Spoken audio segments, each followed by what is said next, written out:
On Sunday, President Biden will visit the southern border for the first time since taking office nearly 2 years ago. Ahead of the trip to El Paso, the president unveiled some new programs designed to decrease illegal crossings and increase legal pathways for those seeking asylum.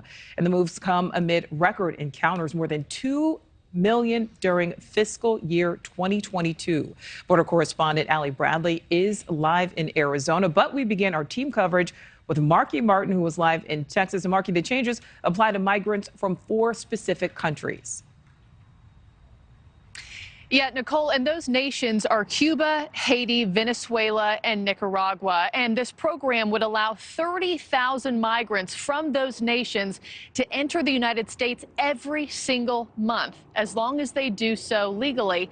President Biden also saying today for any migrant who no longer follows legal protocol, they face expulsion. They will not be granted access to the United States. President Biden also calling on Congress, specifically pointing a finger at Republicans to get more serious on a bipartisan solution. And I know that migration is putting a real strain on the borders and on border communities. They can't do anything but that. From the Roosevelt Room, President Biden addressing the ongoing border surge as his administration struggles to tackle it, calling immigration a basic human right. The people in this country have basic rights that are here.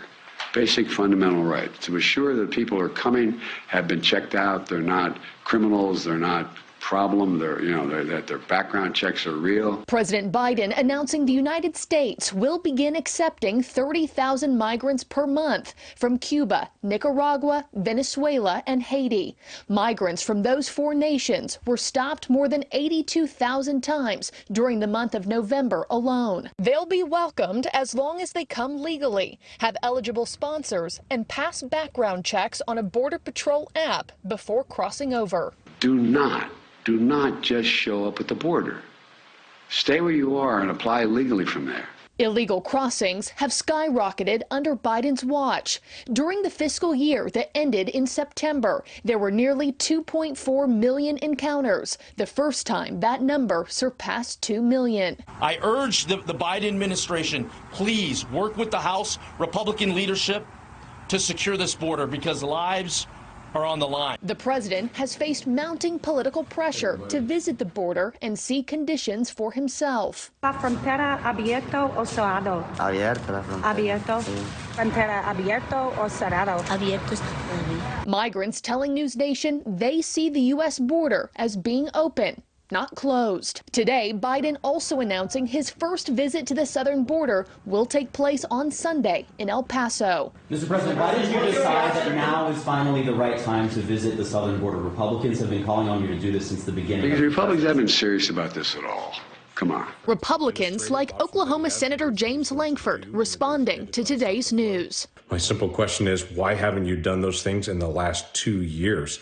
We've seen record numbers of people illegally crossing our southern border. I have said now for 2 years the president has authorities he's choosing not to use.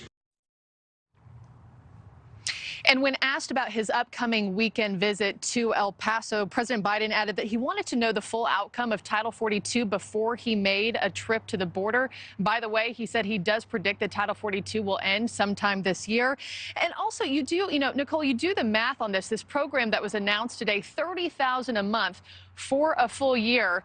You could have 360,000 new migrants in the United States by the end of this year from just those 4 nations alone. This is a 2-year program.